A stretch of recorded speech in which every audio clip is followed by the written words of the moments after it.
name's Rachel, and today we're talking about a banned book and book banning and how it is cyclical in nature. And I'm already annoyed just saying this word. Today we're talking about Annie on My Mind by Nancy Garden, which I read for Lesbian Classic Romance Club Readathon. I don't know, Bethany from Beautifully Bookish Bethany put together a lesbian classics book thing that every other month we are reading a classic lesbian romance. And last month's book, it's November now. Wow, this year, it just, Annie on My Mind. Last month's book was Annie on My Mind. Next month's book is Stoner McTavish, and the live show will be on my channel if you want to hang out, read in December, Stoner McTavish. But Annie on My Mind is a YA sapphic romance published in 1982 by Nancy Garden, who was a lesbian herself, and it is a groundbreaking young adult novel that explores the love and relationship between two teenage girls, and those girls are Annie and Liza. While this book received a lot of acclaim for its portrayal of queerness, particularly lesbian girls, it also faced significant controversy and attempted banning, especially in schools and libraries. Despite being a pioneering work of young adult fiction, it was one of the first of its kind in the YA age range. I almost said genre, but YA is not a genre, because these types of characters, this theme was rare at the time that it was published. This kind of representation, we didn't really have much of it back then. I say we as if I was alive in 1982, sorry. As a species, humanity as a culture, we did not have a lot of that kind of representation. And even though we do have that representation now, we are still seeing tremendous amounts of book banning. The story follows these two teenage girls, Annie and Liza, as they meet and then navigate a friendship, but it is clear that they have feelings for one another very quickly, and then having to navigate that romantic element and these challenges that they face because they are queer. This is a significant book because it has this ability to provide queer youth with relatable characters and stories and feeling validated by their experience through seeing it through the lens of a story, and offering a sense of belonging that definitely young adults did not really have much of, if any, in 1982. The American Library Association, their Office for Intellectual Freedom, counts Annie on My Mind as one of the most frequently challenged books in the early to mid 1990s. The biggest challenge to Annie on My Mind actually ended in a Supreme Court case, which I will talk about later, at which the author herself was called to testify. It's one of the most banned books of 1990 through 1999, along with I Know Why the Caged Bird Sings, The Bluest Eye. Ha! Isn't it interesting that we're still dealing with certain people in my county trying to get that book banned? Slaughterhouse-Five, which I don't understand. There are some books that I'm like, what's your problem? Like, do you just hate books? Like, in general, is it like a paper thing? Is it a texture thing? Like, what the fuck is wrong with Slaughterhouse-Five? Seriously. Of Mice and Men, Bridge to Terabithia, which I definitely don't understand that either. Heather Has Two Mommies, Are You There, God? It's Me, Margaret, The Adventures of Tom Sawyer, Lord of the Flies, Native Sons, The Outsiders, and The Handmaid's Tale. And I don't understand banning this book at all. All it is one of the first young adult books to portray two girls in a relationship in a positive and empathetic light, which just set a precedent for queer books in the future, particularly in the young adult age range. Liza Winthrop and Annie Kenyon live in New York City. They meet at the Metropolitan Museum of Art, and Liza at the beginning is reflecting on, like, she's thinking about Annie, and the first line is, "It's raining, Annie." And the end of the book, the author Nancy Garden talks about how that was the first line that really came to mind for her when she was writing this version of this book. So you see then Liza and Annie meet at the Museum of Art, and their friendship blooms, and they develop this deep emotional connection, and they fall in love, and they're both hesitant because of societal expectations, also internalized homophobia. One of the most compelling aspects of this is the authenticity of the characters and their relationship. Nancy's portrayal of these two girls is honest and sensitive. Liza and Annie's emotional struggles and their evolving romance are depicted in a way that is so relatable for young adults. It's young love. It's sweet and tender and precious. And it's not just for, teens who are queer. Any teen could read this and be like, "Aw, that's cute. I could see myself in them." And the novel does not shy away from addressing the challenges that queer couples face. Liza goes to a religious private school, and she is the class president, and there's initially a issue in the beginning of the book where a friend of hers has been piercing ears on school grounds, and one girl's ears got messed up from it, and Liza has to bear some responsibility for this just for being class president. Then later the school finds out about their relationship, which they don't go to school together, so their relationship was not happening on school grounds, so it's none of the school's business. But another like hearing about this issue is called, and Liza has to show up and talk to the board for the school, mirroring sort of what happened with the issue with the ear piercing. And it's trying to equate these two things.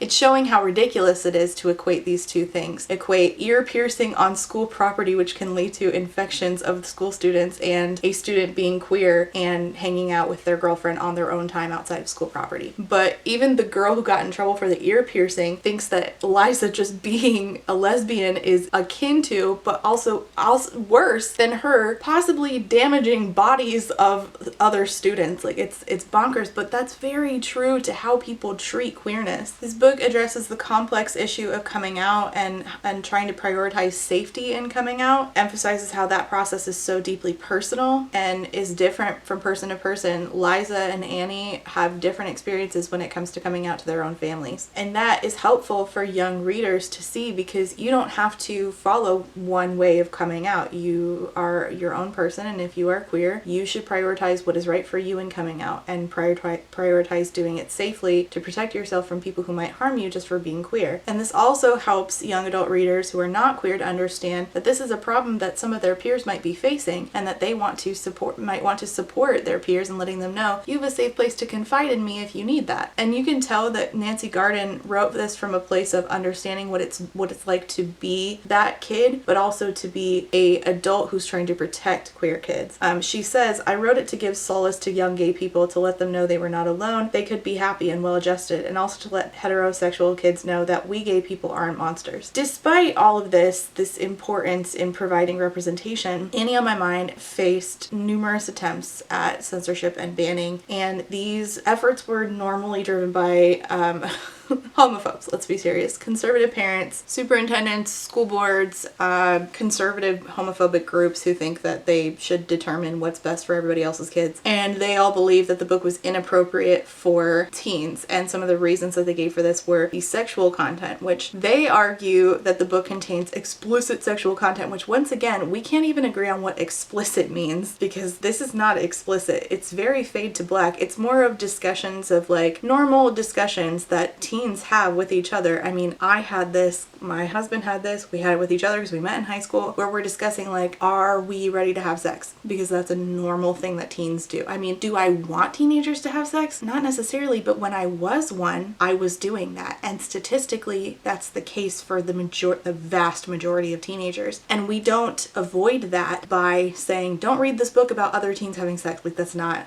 how we avoid that. So I have to beg other parents to see reason and advocate for evidence-based measures in order to prevent harm to kids. Analyze the data and then we can make a decision. So they say that it's explicit sexual content. I disagree very much. I think that it's very mild, and it's more about, and it's very fade to black. It's very closed door, and it's not about trying to titillate the reader, which is what makes pornography. It's about explaining like this is what a typical healthy relationship between two teenagers ends up lending itself to. You know, having those discussions beforehand. The only thing is that, and they had sex in somebody else's house when those people were not home, and the book makes it very clear that that was not appropriate. So like, I just don't get what the problem is. Then the other reason is just sheer homophobia. Like they just don't want queer kids to exist.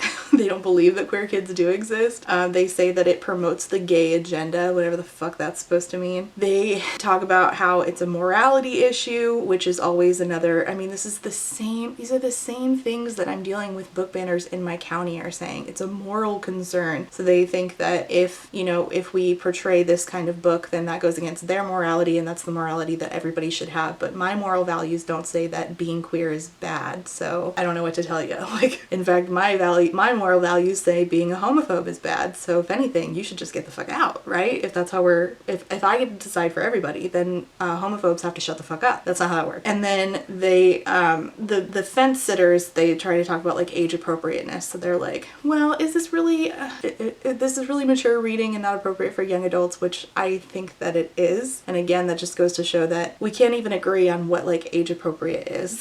So the banning of this book in particular raised a lot of questions about censorship and freedom of speech, which is actually how the court case ended up going, was they were violating the First Amendment, because banning the book stifles freedom of speech. It denies queer youth the opportunity to see themselves in stories, which helps them feel less isolated and helps them understand their own experience when they can't really verbalize like what their own experience is. It helps them have the language in order to do that. I also want to point out that this is self-selected material, like you are not required to read it. So if you don't want to read it, you don't have to. Again, I hate to have to fall back on that. I was actually just having a conversation where I was explaining the book banning issue to my mom, which talked about how I have like mommy issues on here. My mom is deeply conservative and I desperately want her to be proud of me for some reason, which is just ridiculous. Again, like that's bonkers. But I was trying so hard to explain to her like why I'm fighting at the school board level against these people who want only the books that they deem appropriate made available in a library, which is self-selected. And even I got her to agree that having self-selected material is way different than curriculum. If my 65-year-old mom can get it, I don't understand why these 50-year-old bitches who pulled their kids out the district can't get it either. And banning a book, I didn't tell her this because I think that she isn't ready for this conversation, but banning a book does infringe on the First Amendment rights of both authors and readers, which is why there is a lawsuit against, is it Lake County, Florida, for the book banning that's going on. And that was brought by not only the authors, but also parents in the district. And they have a good chance of winning because, again, Annie on My Mind won its court case in the 90s. And then again, there's just the issue with ignorance and discrimination. Banning these books about normal queer experiences perpetuates discrimination against queer people, it silences voices, and it further seeks to make it so that if we don't have to see them, then they don't exist. And then when they do pop up, we're going to shame them until they shut the fuck up and they go away. That's not fair. That's not fair to queer folks, and that's why we suffer so much in social settings and in systems like schools and medical situations. So as I said, Annie became the subject of a Supreme Court case in the United States in the 1990s, and I have a great newspaper article that listed what happened. Okay, so I'm going to read some of this, but it's really small. Okay, so in 1993, a gay rights group called Project 21 writes to several districts offering to donate copies of Annie on My Mind and All American Boys, which is another very banned book. In October, Project 21 delivers the books to 3 Olathe high schools. The donation gets a bunch of media coverage, and October 8th, administrators ask media specialists to review the books. And this is the same process that we have now, 30 years later. Can you believe the 90s was 30 years ago? And of course, despite Julie Gebhard's, my resident Hillsborough County book banner, saying this, Nazi book banning and the like has essentially been used to eliminate books from circulation. We're not doing that. We're asking you to keep them out of the reach of our children. They were in fact burning the books. So it says that on October 23rd, protesters burned copies of Annie on My Mind on the steps of the Kansas City School District, which the Kansas City School District also received donations of the book. On October 27th, media specialist Loretta Wood sends a memo to the district recommending that libraries accept Annie but reject the other title, All American Boys. November 1st, librarians meet with administrators to discuss their review of the books, reaffirming that Annie is suitable for high school students, and I agree. December 11th through 12th, the superintendent, a guy whose last name is Wimmer, decides to up and write book donation guidelines because he wanted to make new rules without input from librarians or other district staff. So he was just a one-man operation being like, these are the new rules and you must abide by them. You know, kind of like how resident book banners in my county want to behave and go out of their way driving around to schools trying to get schools to comply with what they think is best for everybody else's kids. December 13th, Wimmer gives librarians his new guidelines and orders them to remove the book from the shelves, despite the fact that the librarians, the media specialists, said that it is age appropriate. He has created this new rule on his own, and now they are not in compliance with it. Bitch, that's not how that works. Then in January, now we're in 1994, students at Olathe High school pass out leaflets opposing the removal of Annie. It's always the students who are like, hey, maybe we can decide for ourselves what we want to read. Maybe you just don't need to be homophobic. January 4th, the Associated Student Government at Olathe East High School unanimously approves a resolution calling for the book's reinstatement. January 6th, at an open meeting, the school board hears community members and students speaking in favor of and against the book's removal. Oh my god, it is 30 years later and I just went to a school board meeting about this. Same thing. Different book, same thing. And then on March 9th, the ACLU filed a lawsuit against the district on behalf of 7 current and former students and parents. God, I wish my parents would have been cool in the 90s. Instead, they were like majorly fundy and working for fucking Rod Parsley and that other guy, Jimmy Swaggart. Yikes. I think my parents probably would have been in on the book burning, to be honest. They wouldn't have been teaming up with the ACLU. They hate the ACLU. My mom fucking hates lawyers. In 1995, in September, a 4-day trial ensues. A bunch of people are called to testify, including Nancy Garden, the author. And November 29th, the judge made a decision where he ordered the book returned to the libraries, citing that this was a violation of the First Amendment. The issue initially was that a gay rights group is who donated the copies of the book. Like, that's why this garnered any attention in the first place. So people wanted it like looked at, and media specialists assessed the book, decided that Annie on My Mind was appropriate for their student bodies, and then the superintendent, Ron Wimmer, was like, I'm gonna override this decision. I don't like it. I'm gonna make up my own rule. And he, by the way, not only ordered that the new copies be returned, but some of the schools already had copies of Annie on My Mind for the last 10 years before this issue happened, and there was no causal relationship between Annie on My Mind being in the student body, like it being available to the student body, and harm to kids. And yet he was like, you know what, now that this has been brought to my attention, much like Moms for Liberty, now that this has been brought to my attention, this is a problem, this is porn, this is harming our kids, and I want all the copies out of the school. I hate it.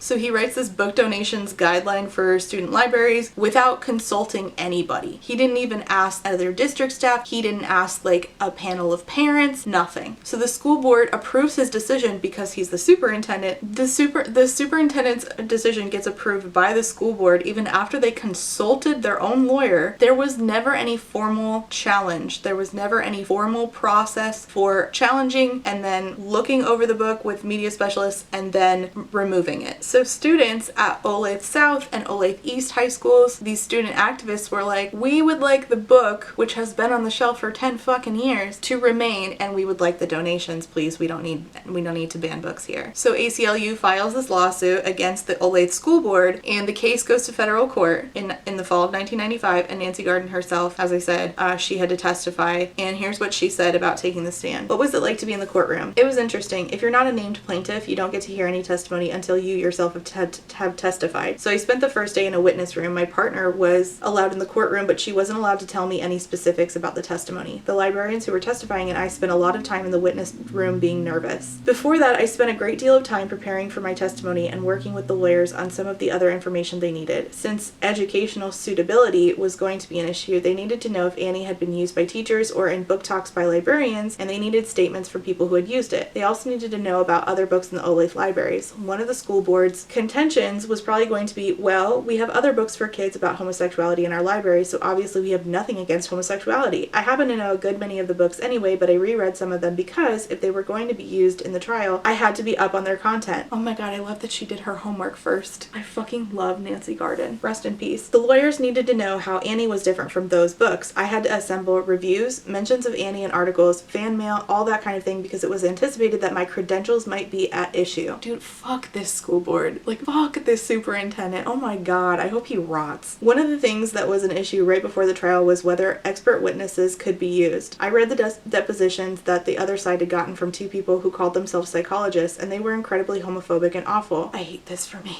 I hate this for all the kids who had to experience it, but I hate that I'm reading this right now because I know that I'm experiencing this at my school bar right now. Eventually, a decision was made by both sides that neither side could use expert witnesses. This was fine on the one hand because those people would not be able to testify testify. We all felt that if they had, the trial might deteriorate into a trial about homosexuality instead of the First Amendment. True. But the bad part was that our side was not able to have expert witnesses from the American Library Association. Several of these people had done enormous amounts of work in preparation. They had given lengthy depositions, and they were wonderful First Amendment witnesses. Because Annie's quality was at issue, the lawyers felt that the procedures by which ALA chooses best books might come up at trial. Annie was a best book the year it was published, and it's been on all the subsequent best book lists. Since the librarians weren't able to testify, they asked me to bone up on best books. Procedures. I also had to get sales figures for Annie, which Michael Eisenberg from Forrest Strauss got for me. The preparation for this took pretty much full time from August until I went in September. I tried to rehearse by asking myself all kinds of questions, especially very hostile ones, because I thought if I was going to be cross-examined by the other side, things might get a little nasty. She was asked, did they get nasty? She said, no. In fact, when I was first sworn in, the lawyer for the other side objected, saying he didn't think that the author's testimony was relevant. I was sitting there thinking, my God, I came all this way just to be thrown out of court. Luckily, the judge said, well, I want to hear it, so that was overruled. When our lawyer, Jean, finished asking me questions, the other side said they didn't want to cross-examine. I took that to mean they didn't think I would help their case very much.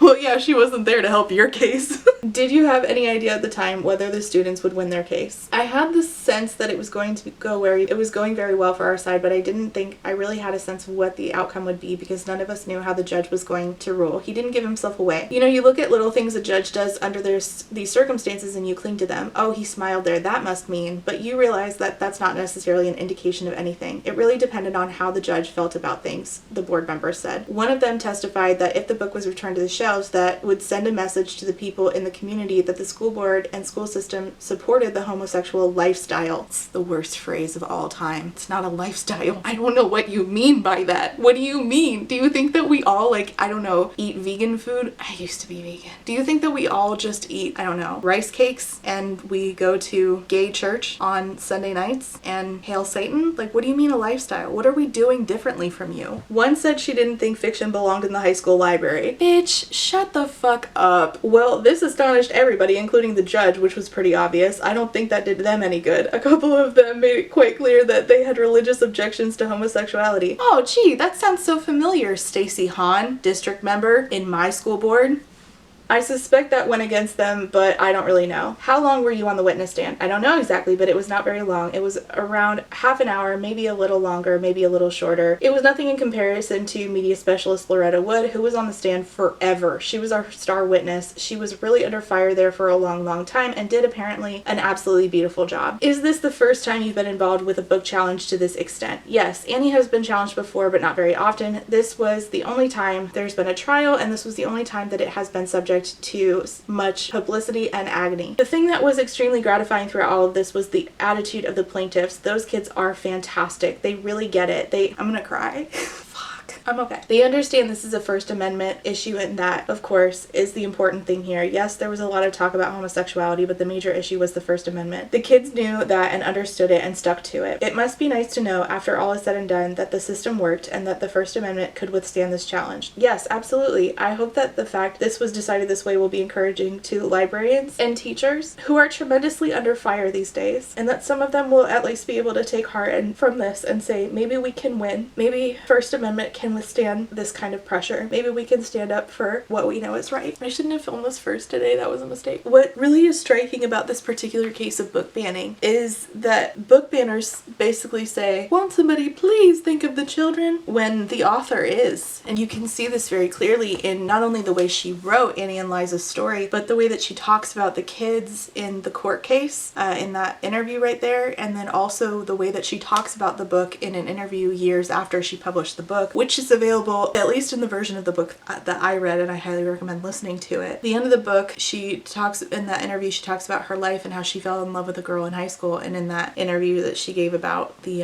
testimony, she mentions her partner. It's the same woman. They fell in love in high school. They repeatedly kept getting separated because they were in love, and that wasn't acceptable in the 1950s, particularly to her partner's parents. And they kept persevering, and they stayed together. And when gay marriage was legalized in their home state of Massachusetts, they married. in 2004, 2006. They were together their entire lives. And in the book, there is a couple, two teachers, who had the same experience that Liza and Annie had. And they tell them, hey, it's going to be okay. And it gets better. And so Nancy wrote a piece of her and her partner into both Annie and Liza, but also into these two teachers, telling them, hey, we were you and it gets better. And you should stay and you should stick around because, you know, then you can be that positive, affirming voice for the next generation of girls. And that's so important. And Nancy knew the importance of this because she and her partner Sandy were those girls once. And she knew how much she needed those kinds of affirmations. She was that affirmation then for generations of queer kids. She told them it gets better, we are not monsters, and we get happy endings in our stories too. Unfortunately, I'm really trying not to cry. Unfortunately, I have to point out the unfortunate cyclical nature of this. The fact that these outliers, these affirming adults who went through it too, are the only things keeping these kids together. It shouldn't be this way. Queer kids should not have to rely on outliers to make it through adolescence. Nancy talks about how in her youth there were no stories with queer folks that got happy endings, so she wrote it. And she says that she got hundreds of letters saying that this book saved people and it made them feel seen in a way that no book ever had before. In her day, there was a very popular book about queerness that made her and others feel seen. It did not have a happy ending though. And again, with the cyclical nature of things, that book also was banned. And funny enough, the same shit that people are trying to ban You Should See Me in a Crown by Leah Johnson just for being a YA coming of age story about a girl falling in love with another girl and also trying to win prom queen so she can get a scholarship. They called it obscene just for being queer. That same issue, again, I'm pointing out the cyclical nature of things, of book banning in particular. That same thing was things that Annie on My Mind was attempted banned for and challenged for. And these are the same things that the book that Nancy Garden read in her youth was banned for. So the book was The Well of Loneliness by Radcliffe Hall, published in 1928. And it was the first lesbian novel to be published in the United States and Britain. And it talks of a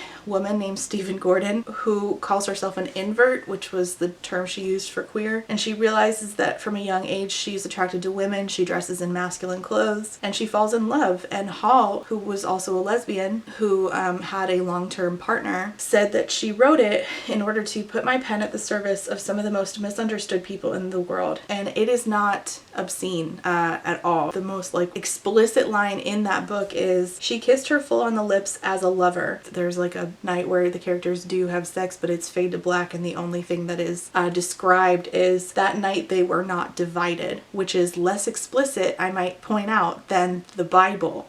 And it ends with the main character Stephen Gordon saying, "Give us also the right to our existence." And the book was deemed illegal for violating in Britain the Obscene Publications Act of 1857. And in an effort to fight the charge, the author's publisher Jonathan Cape called upon 160 potential witnesses to fight this charge who would be willing to stand up against the book censorship. He called on T.S. Eliot, George Bernard Shaw, Virginia Woolf, but most of the writers were not willing to damage their reputation by showing up and speaking out against the censorship. And Virginia Woolf actually wrote a letter to her own nephew calling this out, saying, "Most of our friends are trying to evade the witness box for reasons as you may guess, but they generally put it down to the weak heart of a father or a cousin who is about to have twins," saying they were making excuses for why they wouldn't show up in support of this author being censored. And then in 1928, it was ruled that the novel was obscene and ordered its removal from circulation just for being queer. That's it.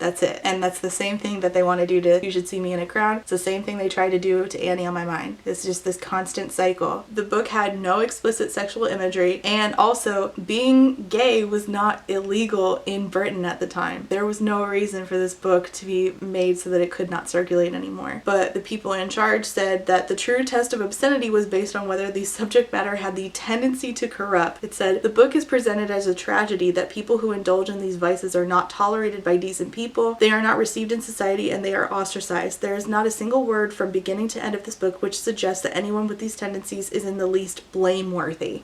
Well, maybe it's the lesbian's fault, is what this guy's saying. "All characters in this book who indulge in these vices are presented to us as attractive people and put forward for our admiration, and those who object to these vices are sneered at in the book as prejudiced, foolish, and cruel." I don't see this as any different from what the homophobes say say at my kid's school board, it's not different. This was in 1928. My grandparents were born in 1928. And people back then were making the same bad faith arguments that people make now at my kid's school board. Like, will this ever end?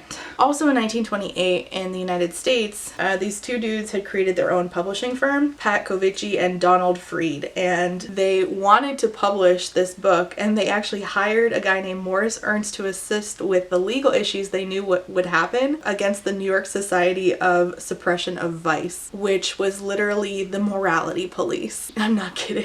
And they hired Ernst because he had a history of defending similar cases of obscenity in literature. And Ernst researched themes in sexology that Hall drew inspiration from herself in writing the book. So even back then, lawyers were smart. And then in 1929, the Court of Special Sessions in New York City declared that The Well of Loneliness was not obscene. And the court said the book in question deals with a delicate social problem, which in itself cannot be said to be in violation of the law unless it is written in such a manner to make it obscene. But here's the thing, this is no different, again, than Annie on My Mind or You Should See Me in a Crown in two different ways. One, all three were called obscene and unsafe just for being about queer women and girls. And two, the banning and challenging has served every time to have readers reach out and tell the author or anyone listening that these books are needed. The same way Nancy received hundreds of letters about Annie, the same way I know Leah Johnson receives them too, is the same reason why queer folks wrote in regarding The Well of Loneliness being banned from publication or circulation. People wrote in letters, which are still available online for you to see. It has made me want to live and go on. I discovered myself in Paris and I dreaded this thing which I thought abnormal. And that's the goal, isn't it? To make you feel abnormal so that you be quiet and don't remind them that you can't choose and because they don't want to be reminded that it's not a choice. Thankfully, although the voices of book banners, both past and present, are so loud, there are also supporters who have always made their voices known too. In one letter, a married coal miner in Doncaster wrote that he marveled at the bigoted outlook of so-called thinking men who are ashamed to let broader-minded folk than themselves delve into the great sex problems. Someday we will wake up and demand to know ourselves as we profess to know about everything else. Absolutely eviscerated. Like, he just made fun of everybody. He's basically saying there, someday we're going to hope that we know ourselves as well as we say that we know about everything else, about everybody else's business. Like, I know so much about your issue that I am going to make rules about it when you don't even know about you. Like, why aren't you focusing on you? Basically the 1930s way of saying that.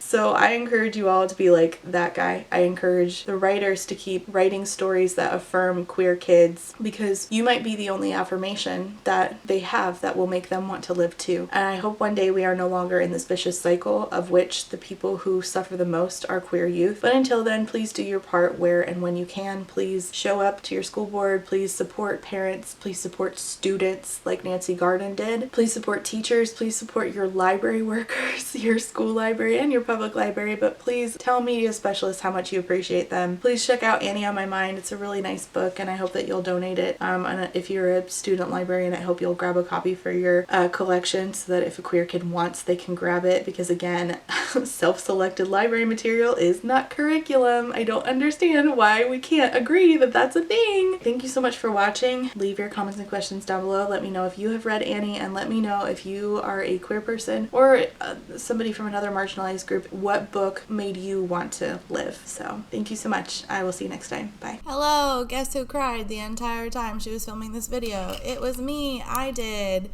Yay! Okay, so before I go, I have to say thank you for being a friend to my Therapy Bills patrons, and those are Alexander, Allie Magpie, Amba Hextress, Cami, Chris, Claire, Des Roberts, DJ Rocktopus, Ellie, Emperor's New Blues, Aaron, Eric, Harley, Jack and Jill, Ian, John E, Casey McKenzie, Kalei No K, Kate W, Caitlin M, Quinn, Lady Kittybug, Lex, Alice, Peggy Lou, Rain, Reese, SJ, Scarlett, Samar, Shiny, and SMK.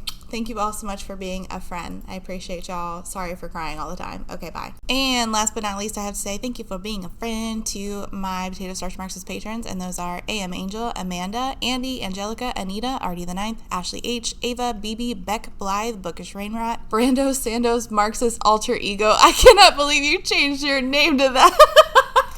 Bree, Caitlin, Cardinal Ginger, Carlin, Cassandra, Catherine, Kathy, Chris, CJ, Cole, Colleen, Corwin, Corey, Darren, Deborah, Dex, Diet Goth, Dorian, Ebby, Emily, Emily A, Emily L, Aaron, Ezra, Hannah C, Hannah T, Harpy Kuro, Haley, Ilianaka, India Inks, JM Tennant, Jay is on Olympus, JT, Jen Michelle, Jenny G, Jess B, Jessa Sue, Jillian, Jojo Bookish, Just Pugsley, oh boy, my mouth is not cooperating. Kaylee, Kat, Katie, Katya, Kayala, Kendra, Kylie, Laughing Cat Dog, Lazarus Ray, Library of Scars, Lisa, LP, Lou Siri, Lustful Octopus, MK Martin, Marcella, Marquita, Malara, MK Books, Molly, James, Nat, Natalie, Never, Nicole G, Nicole R, Nine Binary, Paige P, Penny Chilling, Foxglove, Pixel Stars, Puratheon, Rachel, Rat Sarah, Reba, Rebecca, Ren, Robin, Rosie, Rowan, Other Rowan, Secoria, Sadie, Samantha M, Sarah C, Sarah H, Sarah the Bear, Shamed, Shannon, Sheena K, Sean, Talia, Three Old Dogs, Tina, Toast, Trash Can Teddy, Tito Phoenix, Wild Cat, Writer A. Thank you all so much for being a friend.